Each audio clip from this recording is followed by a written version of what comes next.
Shalom, haleluya. Salam sejahtera untuk kita semua, orang-orang yang diberkati oleh Tuhan, orang-orang yang dikasihi oleh Tuhan. Karena ketika kita masih hidup sampai hari ini, saudaraku, itulah kasih Tuhan, itulah kebaikan anugerah Tuhan yang sangat perlu kita syukuri, sangat perlu kita mengucap syukur kepada Tuhan. Karena tidak semua orang masih diberikan kehidupan sampai saat ini.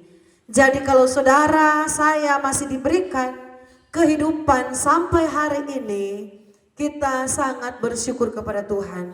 Pakailah hidup kita untuk senantiasa memuliakan Tuhan. Tema firman Tuhan yaitu mendapat kekuatan baru. Saudaraku, kita sebagai orang percaya sangat membutuhkan yang namanya kekuatan baru yang Tuhan berikan. Kekuatan baru yang Tuhan anugerahkan dalam hidup kita.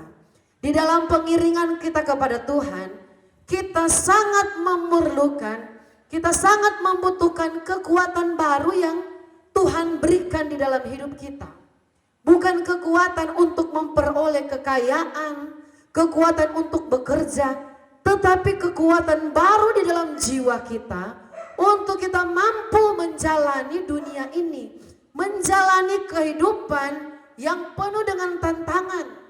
Kita ada di dunia ini, saudaraku, tidak akan pernah lepas dari yang namanya tantangan, tidak akan pernah lepas dari yang namanya pergumulan.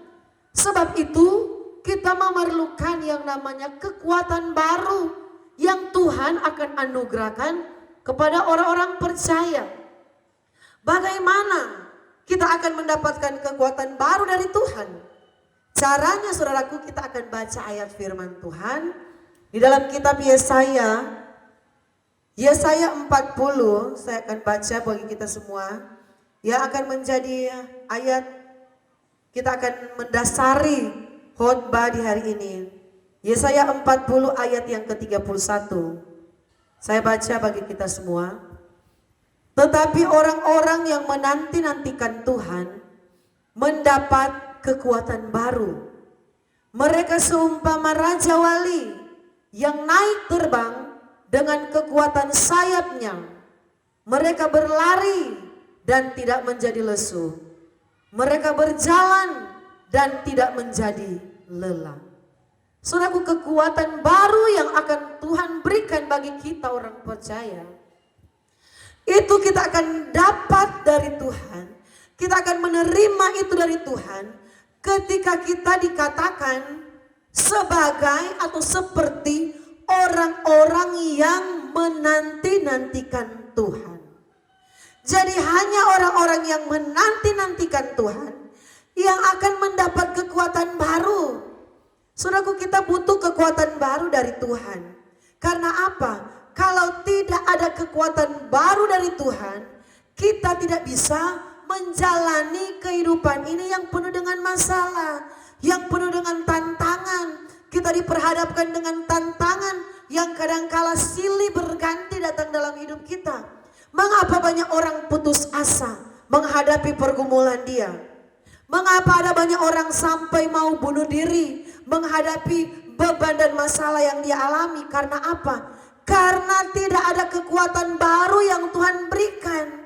Kekuatan baru itu ialah kekuatan yang dikerjakan oleh Roh Kudus di dalam roh kita, di dalam jiwa kita, yang membuat kita ini, saudaraku, bersemangat, yang membuat kita tetap bersyukur walaupun ada banyak tantangan yang harus kita alami.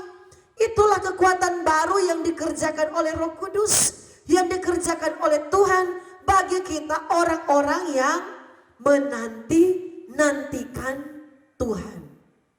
Saudaraku, tetapi masalah di sini, saudaraku, banyak orang yang tidak mau menanti-nantikan Tuhan.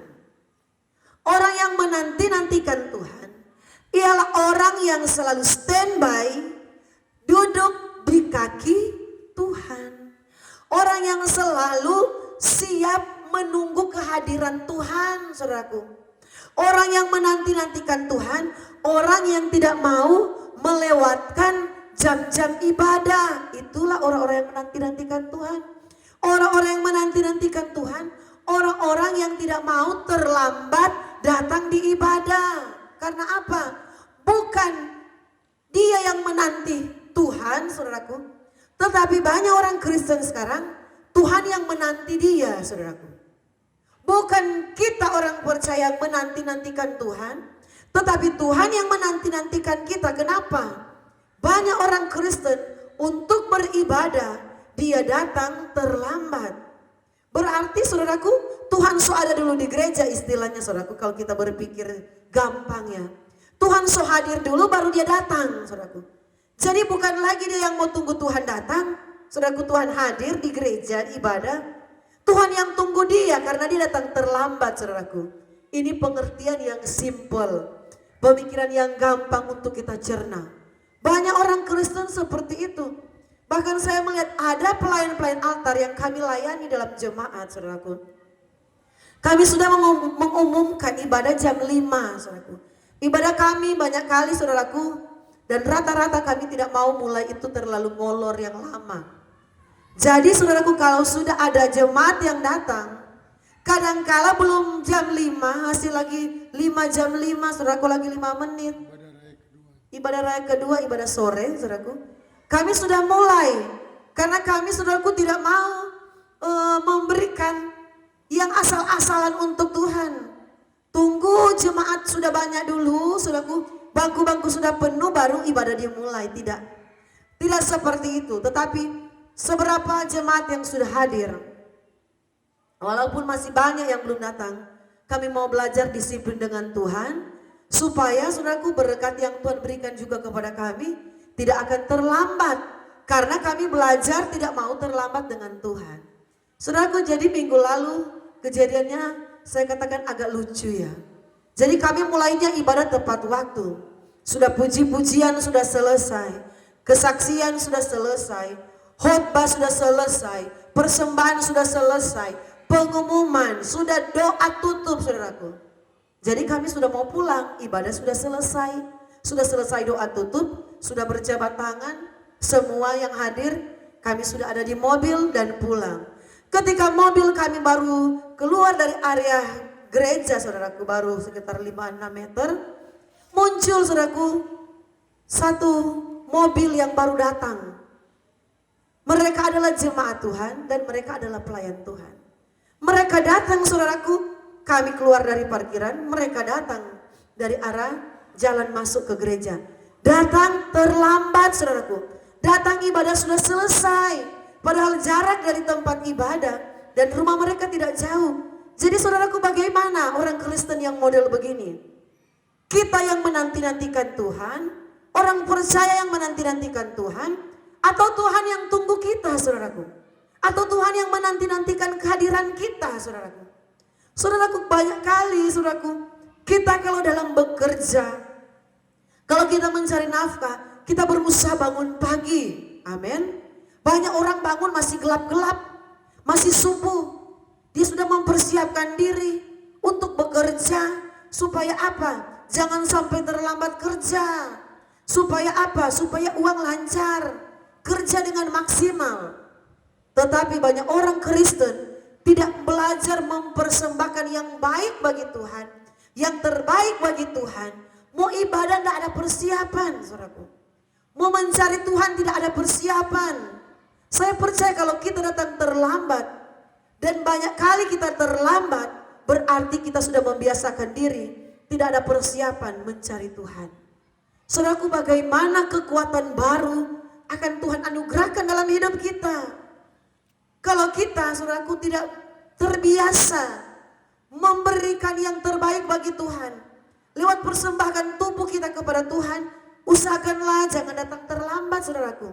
Jangan setiap minggu kita yang mencatatkan rekor paling banyak kali datang terlambat. Saudara yang diberkati oleh Tuhan, ayat pokok yang kita baca tadi ayat 41. Orang-orang yang menanti-nantikan Tuhan mendapat kekuatan baru. Mereka seumpama raja wali yang naik terbang dengan kekuatan sayapnya. Kita berhenti sampai di situ. Orang yang menanti-nantikan Tuhan akan diberikan kekuatan baru oleh Tuhan. Saudaraku, kita tidak akan gagal dalam hidup ini, saudaraku. Kita tidak akan, saudaraku, terpuruk dalam hidup ini kalau ada kekuatan baru di dalam jiwa kita. Kita tidak akan merasa sendiri, kita tidak akan merasa takut, kita tidak akan merasa khawatir menjalani kehidupan ini kalau ada kekuatan baru di dalam roh kita. Karena apa? Karena Yesus mengerjakan kekuatan baru dalam hidup kita supaya apa? Kita bisa menjadi seperti Raja Wali yang kuat, saudaraku. Raja Wali yang bisa menghadapi badai kehidupan. Kita akan tampil sebagai pemenang. Orang yang mendapat kekuatan baru dalam dirinya, dia akan selalu tampil sebagai pemenang di dalam kehidupan. Saudaraku, dia akan menjadi pemenang. Menang dari masalah, menang dari beban, menang dari tantangan. Tetapi kalau dia tidak terbiasa menanti-nantikan Tuhan, mencari Tuhan dengan hasrat yang penuh kerinduan, orang yang menanti-nantikan Tuhan adalah orang yang digambarkan dalam Alkitab seperti rusa.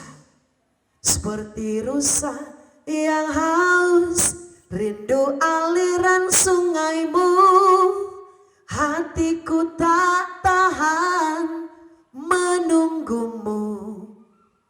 Saudaraku, ini gambaran orang yang menanti-nantikan Tuhan. Dia ibaratnya seperti rusa yang haus akan air, saudaraku.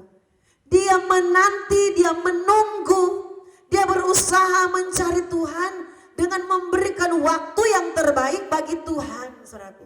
Dengan memberikan waktu yang terbaik bagi Yesus Kristus.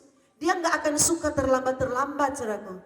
Orang yang menanti-nantikan Tuhan, dia nggak terbiasa dengan selalu terlambat di dalam ibadah. Kalau mungkin kita 1-2 kali terlambat, mungkin masalah macet ya saudaraku ya. Kami atau pendeta-pendeta bisa toleransi. Tetapi saudaraku, rata-rata di Jayapura itu, kalau hari Minggu itu tidak macet. Apalagi saudaraku, hari Minggu itu tidak hari kerja. Jadi perjalanan itu banyak kali longgar, saudaraku. Jarang sekali, saudaraku, akan ketemu dengan macet. Hanya tempat-tempat tertentu di keramaian yang, saudaraku, ada macetnya.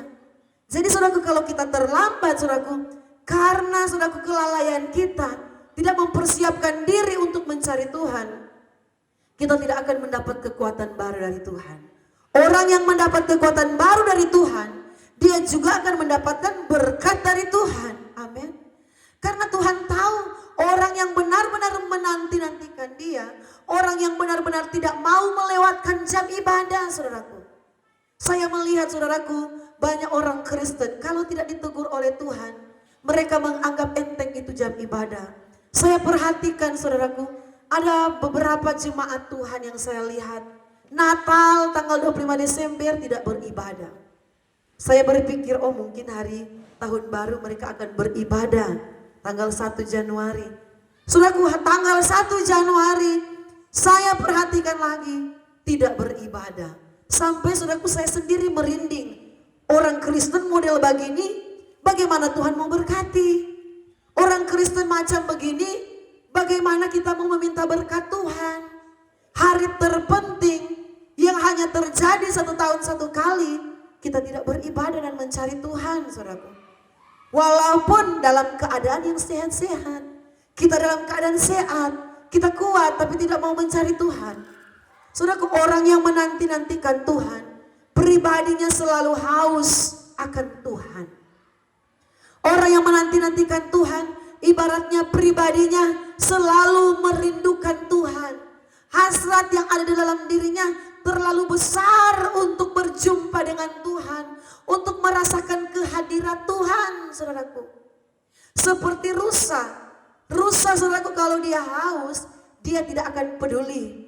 Apapun tantangan yang ada di depan dia, apapun, saudaraku, rintangan yang ada menghalangi langkahnya, dia tidak akan peduli dan akan pikirkan.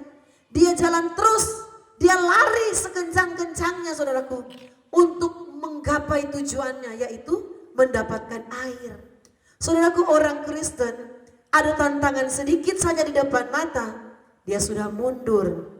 Contohnya tantangan apa saudaraku? Cuma flu sedikit, cuma batuk sedikit, sudah mundur. Bagaimana kita mau berdoa supaya diberkati ketika Tuhan izinkan tantangan sekecil itu saja? Kita sudah tidak mampu saudaraku untuk menang dari tantangan yang kecil itu saudaraku. Banyak orang Kristen ketika saya tanya kenapa tidak ibadah hari Minggu. Aduh minta maaf ya, soalnya air pump tidak ada mengalir berapa hari jadi. Air baru mengalir ini hari Minggu. Jadi hari Minggu ini saya kesempatan untuk cuci baju. Saudaraku, jangan engkau sejajarkan Tuhan Yesus itu dengan cucianmu yang menumpuk. Berarti engkau sementara saudaraku menghina Tuhan. Kalau engkau menganggap cucian bajumu itu lebih penting daripada engkau beribadah. Kalau kita menganggap Tuhan itu penting dalam hidup kita, kita akan berusaha selalu menyenangkan hati Tuhan. Kalau kita menganggap Tuhan itu penting dalam hidup kita, kita akan selalu beribadah kepada Tuhan. Orang yang tidak menganggap penting Tuhan dalam hidupnya, dia tidak cocok masuk dalam kerajaan surga. Orang yang tidak menganggap penting Yesus dalam hidupnya, dia juga tidak penting masuk dalam kerajaan surga. Tidak ada urusan Tuhan dengan pribadinya. Karena apa? Tidak menganggap penting Tuhan di dalam hidupnya. Saudaraku, orang kalau dia merindukan yang namanya Tuhan menolong hidupnya, Tuhan mengangkat hidupnya, jadikan Yesus itu penting dalam hidupmu. Kalau Yesus itu penting dalam hidupmu, pasti engkau tidak akan melewatkan jam-jam ibadah. Pasti engkau tidak akan melewatkan jam-jam doa.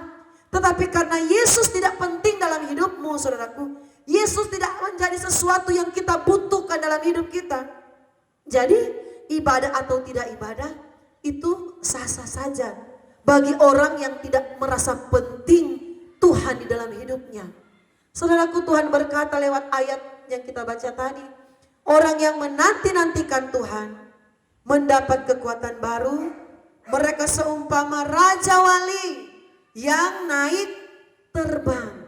Saudaraku, Tuhan berkata raja wali itu bukan turun saudaraku. Ketika dia terbang bukan dia semakin turun ke bawah. Tetapi ketika dia terbang, ketika ada angin yang kencang, badai yang besar, dia tidak akan terbang dan turun ke darat saudaraku, ke tanah. Tetapi dia akan terbang dan dia akan naik saudaraku. Ku kan terbang tinggi bagai raja wali dan melayang tinggi dalam kemuliaannya.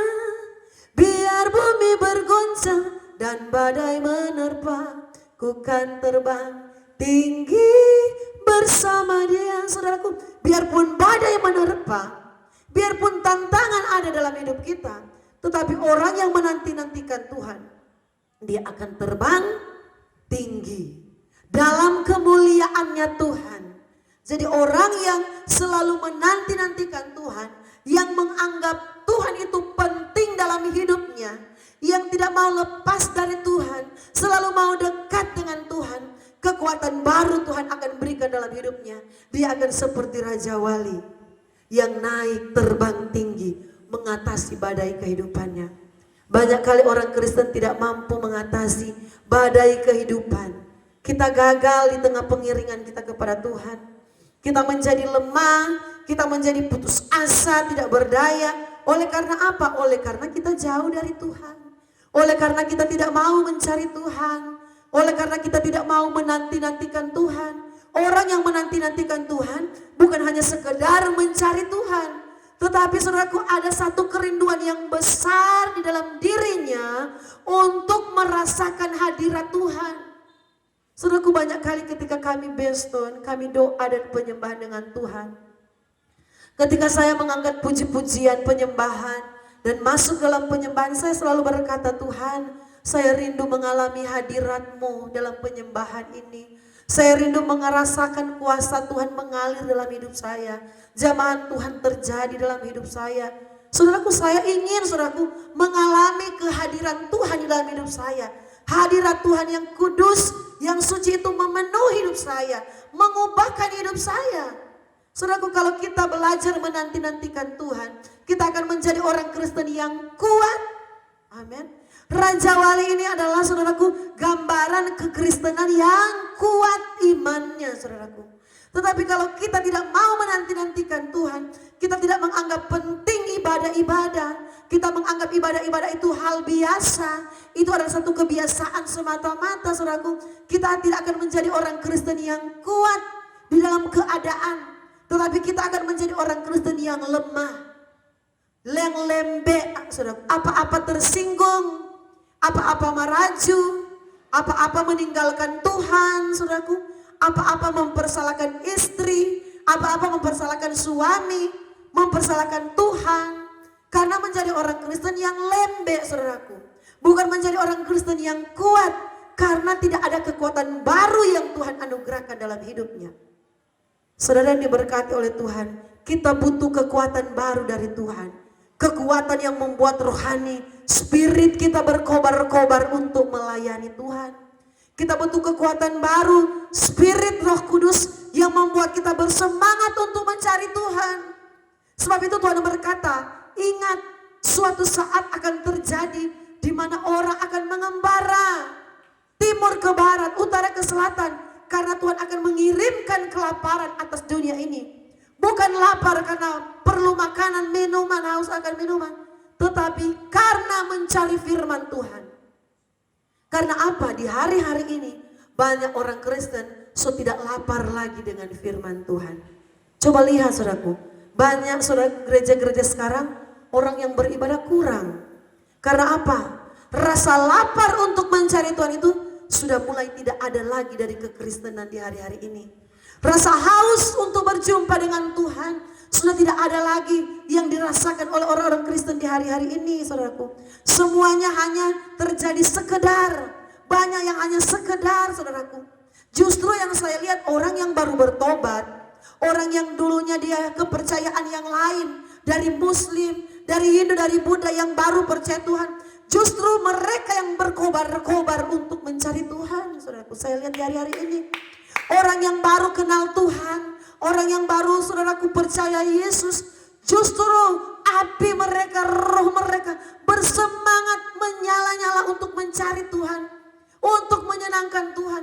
Tetapi justru orang yang sudah lama mengenal Tuhan, orang Kristen yang sudah lama disebut Kristen, justru semangat mereka mulai padam.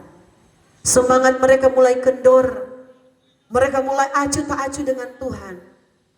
Tuhan bukan lagi menjadi sesuatu yang penting dalam hidup kita. Saudaraku, kalau Tuhan itu penting dalam hidup kita, Tuhan juga akan berkata, engkau penting dalam hidupku.